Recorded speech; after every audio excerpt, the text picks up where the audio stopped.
ਸਤਿ ਸ਼੍ਰੀ ਅਕਾਲ ਦਰਸ਼ਕੋ, ਤੁਹਾਡਾ ਸਭ ਦਾ ਸਵਾਗਤ ਹੈ ਮੇਰੇ YouTube ਚੈਨਲ ਦੇ ਵਿੱਚ। ਅੱਜ ਆਪਾਂ ਗੱਲ ਕਰਾਂਗੇ ਕਿ ਜਿਹੜਾ ਵੀ ਨਿਸੰਤਾਨ ਜੋੜਾ ਹੁੰਦਾ ਹੈ ਕਿ ਉਹਨੂੰ ਟੈਸਟ ਟਿਊਬ ਬੇਬੀ ਜਾਂ ICSI ਵਿਧੀ ਦੀ ਜ਼ਰੂਰਤ ਹੁੰਦੀ ਹੈ ਕਿ ਸਿਰਫ ਦਵਾਈਆਂ ਦੇ ਨਾਲ ਵੀ ਬੇਬੀ ਹੋ ਸਕਦਾ ਹੈ, क्योंकि बहुत पेशेंट ਨੂੰ ਇਹ ਮਨ ਵਿੱਚ ਵਹਿਮ ਹੁੰਦਾ ਹੈ ਕਿ ਜੇ ਮੇਰੇ ਬੇਬੀ ਨਹੀਂ ਹੋ ਰਿਹਾ ਤੇ ਮੈਨੂੰ ਟੈਸਟ ਟਿਊਬ ਬੇਬੀ ਦੀ ਹੀ ਲੋੜ ਹੈ, ਜਾਂ ਕਿਹੋ ਜਿਹੇ ਪੇਸ਼ੈਂਟਸ ਹੈ ਜਿਨ੍ਹਾਂ ਨੂੰ ਟੈਸਟ ਟਿਊਬ ਬੇਬੀ ਦੀ ਜ਼ਰੂਰਤ ਪੈਂਦੀ ਹੈ ਜਾਂ IVF ICSI ਦੀ ਪ੍ਰੋਸੀਜਰ ਦੀ ਲੋੜ ਪੈਂਦੀ ਹੈ।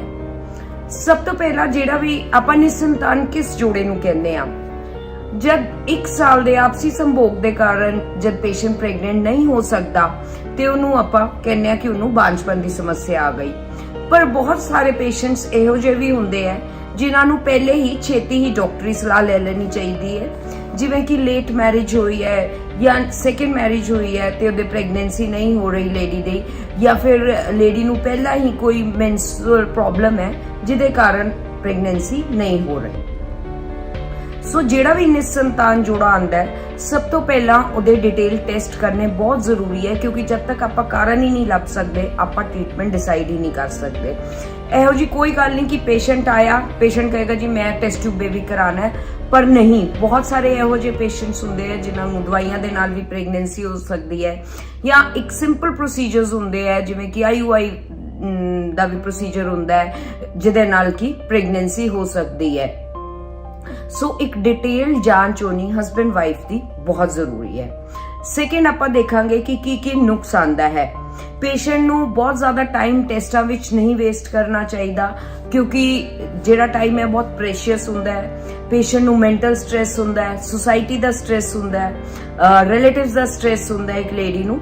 ਸੋ ਮੇਰੇ ਹਿਸਾਬ ਦੇ ਨਾਲ ਪੇਸ਼ੈਂਟ ਨੂੰ ਜਿਹੜੇ ਹੈ 1 ਜਾਂ 2 ਵਿਜ਼ਿਟਸ ਵਿੱਚ ਸਾਰੇ ਟੈਸਟ ਹੋ ਜਾਣੇ ਚਾਹੀਦੇ ਤੇ ਲਾਈਨ ਆਫ ਟ੍ਰੀਟਮੈਂਟ ਡਿਸਾਈਡ ਕਰ ਲੈਣੀ ਚਾਹੀਦੀ ਹੈ। ਸੋ ਆਪਾਂ ਗੱਲ ਕਰਾਂਗੇ ਕਿ ਟੈਸਟ ਟਿਊਬ ਬੇਬੀ ਜਾਂ ICSI ਵਿਧੀ ਕਿਹੋ ਜਿਹੇ ਪੇਸ਼ੈਂਟਸ ਨੂੰ ਜਿਨ੍ਹਾਂ ਨੂੰ ਲੋੜ ਹੁੰਦੀ ਹੈ। ਸਭ ਤੋਂ ਪਹਿਲਾਂ ਜਿਨ੍ਹਾਂ ਦੀ ਏਜ ਜ਼ਿਆਦਾ ਹੋ ਗਈ ਹੈ, ਉਹਨਾਂ ਨੇ ਬਹੁਤ ਸਾਰੇ IUI ਸਾਈਕਲਸ ਲੈ ਲਏ ਹੈ, ਉਹਨਾਂ ਦੀ ਪ੍ਰੈਗਨੈਂਸੀ ਨਹੀਂ ਹੋ ਰਹੀ। ਸੈਕਿੰਡ, ਇੱਕ ਲੇਡੀ ਦੀ ਟਿਊਬਸ ਹੈ ਜਿਹੜੀ ਕਿ ਬਲੌਕ ਹੋ ਗਈ ਹੈ, ਜਿਹੜੀ ਖੁੱਲ ਨਹੀਂ ਸਕਦੀ, ਜਾਂ ਜਦ ਟਿਊਬ ਵਿੱਚ ਪਾਣੀ ਭਰ ਗਿਆ ਹੈ ਜਾਂ ਟਿਊਬ ਵਿੱਚ ਪਸ ਭਰ ਗਈ ਹੈ, ਜਾਂ ਕੋਈ ਵੀ ਟਿਊਬ ਦੀ ਜਿਹੜੀ ਪ੍ਰੋਬਲਮ ਹੈ, ਉਹ ਪੇਸ਼ੈਂਟਸ ਵਾਸਤੇ ਟੈਸਟ ਟਿਊਬ ਬੇਬੀ ਜ਼ਰੂਰੀ ਹੁੰਦਾ ਹੈ।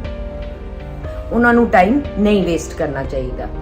ਸੈਕਿੰਡ ਹੈ ਜਿਨ੍ਹਾਂ ਦਾ ਓਵੇਰੀਅਨ ਰਿਜ਼ਰਵ, ਜਿਨ੍ਹਾਂ ਦੀ ਅੰਡੇ ਬਣਨ ਦੀ ਕੈਪੈਸਿਟੀ ਜਿਹੜੀ ਹੈ ਉਹ ਘੱਟ ਹੋ ਰਹੀ ਹੈ, ਉਹ ਵੀ ਟਰਾਈ ਕਰ ਸਕਦੇ ਹੈ ਓਵੂਲੇਸ਼ਨ ਇੰਡਕਸ਼ਨ, ਯਾਨੀ ਕਿ ਅੰਡਾ ਬਣਨ ਦੀ ਦਵਾਈ ਦੇ ਸਕਦੇ, ਟੀਕੇ ਦੇ ਸਕਦੇ, ਪਰ ਜੇ ਉਹ ਟਰਾਈ ਕਰ ਚੁੱਕੇ ਆ ਉਹਨਾਂ ਨੂੰ ਨਹੀਂ ਹੋ ਰਿਹਾ ਤੇ ਉਹਨਾਂ ਨੂੰ ਟੈਸਟ ਟਿਊਬ ਬੇਬੀ ਕਰਾ ਲੈਣਾ ਚਾਹੀਦਾ ਹੈ।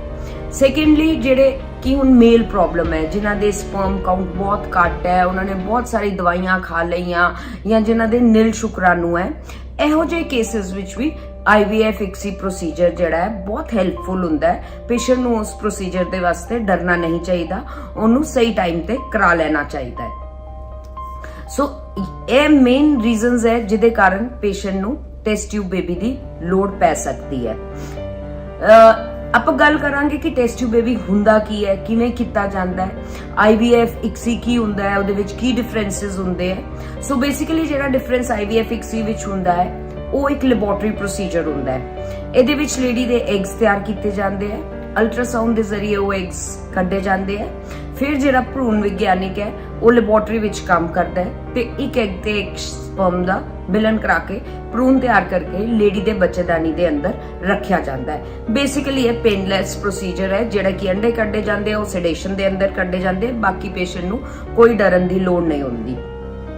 ਸੋ ਇਹਨੂੰ ਆਪਾਂ ਕਹਿੰਦੇ ਆ ਟੈਸਟ ਟਿਊਬ ਬੇਬੀ ਪ੍ਰੋਸੀਜਰ ਜਾਂ IVF ICSI ਪ੍ਰੋਸੀਜਰ ਜਿਹੜਾ ਕਿ ਹੈ। ਸੋ ਬੇਸਿਕਲੀ ਮੇਰੀ ਐਡਵਾਈਸ ਇਹੀ ਕਪਲਸ ਨੂੰ ਹੈ ਕਿ ਹਰ ਕਪਲ ਨੂੰ ਇਹ ਨਹੀਂ ਸੋਚਣਾ ਚਾਹੀਦਾ ਕਿ ਪਹਿਲੇ ਹੀ ਅਸੀਂ ਡਾਕਟਰ ਕੋਲ ਜਾਵਾਂਗੇ, ਆਪਾਂ IVF ICSI ਡਾਕਟਰ ਸਾਨੂੰ IVF ICSI ਦੱਸ ਦੇਗਾ ਤੇ ਸਾਡਾ ਨਾਲ ਪਤਾ ਨਹੀਂ ਕੀ ਹੋ ਜਾਏਗਾ, ਸਾਡਾ ਕਿੰਨਾ ਖਰਚਾ ਆ ਜਾਏਗਾ। ਬਹੁਤ ਸਾਰੇ ਪੇਸ਼ੈਂਟਸ ਹੈ ਜਿਹੜੇ ਮੇਰੇ ਕੋਲ ਆ ਕੇ ਪੁੱਛਦੇ ਕਿ ਤੁਸੀਂ ਕੀ ਪੈਕੇਜ ਦਿੰਦੇ ਹੋ। ਇਹਦੇ ਵਿੱਚ ਮੈਂ ਇੱਕ ਗੱਲ ਦੱਸਣਾ ਚਾਹਾਂਗੀ ਕਿ ਹਰ ਡਾਕਟਰ ਦੀ ਕੋਸ਼ਿਸ਼ ਹੁੰਦੀ ਹੈ ਕਿ ਉਹ ਫਰਸਟ ਸਾਈਕਲ ਵਿੱਚ ਹੀ ਪੇਸ਼ੈਂਟ ਜਿਹੜਾ ਹੈ ਕਿ ਪ੍ਰੈਗਨੈਂਟ ਹੋ ਜਾਏ। ਸੋ ਮੈਨੂੰ ਇਹ ਗੱਲ ਸੁਣਨ ਵਿੱਚ ਬੜੀ ਅਜੀਬ ਲੱਗਦੀ ਹੈ ਕਿ ਆਪਾਂ ਗੱਲ ਕਰੀਏ ਕਿ ਪੈਕੇਜ ਕੀ ਹੁੰਦਾ ਹੈ, ਕਿ ਤੁਸੀਂ ਮਨੀ ਬੈਕ ਗਾਰੰਟੀ ਦੋਗੇ। ਕੋਈ ਵੀ ਜਿਹੜਾ ਹੈ ਜਿਹੜੀ ਰੱਬ ਨੇ ਭਰੂਣ ਦੇ ਅੰਦਰ ਜਾਨ ਪਾਣੀ ਹੈ ਉਹ ਵਾਹਿਗੁਰੂ ਦੇ ਹੱਥ ਹੁੰਦੀ ਹੈ। ਸੋ ਇਹਦੇ ਵਿੱਚ ਕੋਈ ਮਨੀ ਬੈਕ ਗਾਰੰਟੀ ਨਹੀਂ ਹੁੰਦੀ IVF ਵਿੱਚ। हर डॉक्टर है ਜਿਹੜਾ अपनी तरफ ਤੋਂ ਕੋਸ਼ਿਸ਼ ਕਰੇਗਾ ਕੋਈ ਉਹ ਬੈਸਟ ਤੋਂ ਬੈਸਟ ਕਰੇ, ਔਰ ਬਹੁਤ ਸਾਰੇ ਪ੍ਰੋਸੀਜਰਸ ਹੈ ਜਿਹਦੇ ਨਾਲ ਆਪਾਂ IVF ਦਾ ਸਕਸੈਸ ਰੇਟ ਵੀ ਇਨਕਰੀਜ਼ ਕਰ ਸਕਦੇ ਆ। ਐਂਡ ਮੈਂ ਹਮੇਸ਼ਾ ਪੇਸ਼ੈਂਟ ਨੂੰ ਐਡਵਾਈਸ ਕਰਦੀ ਹਾਂ ਕਿ ਪੈਕੇਜ ਦੀ ਗੱਲ ਆਪਾਂ ਕਿਉਂ ਕਰੀਏ।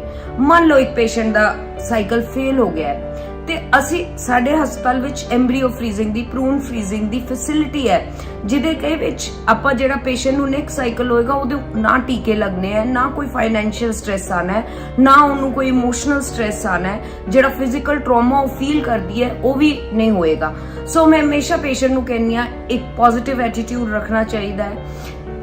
I never give any packages. ਮੈਂ ਪੇਸ਼ੈਂਟ ਨੂੰ ਕੋਈ ਪੈਕੇਜ ਨਹੀਂ ਦੱਸਦੀ, ਕੋਈ ਮਨੀ ਬੈਕ ਗਾਰੰਟੀ ਨਹੀਂ ਹੁੰਦੀ।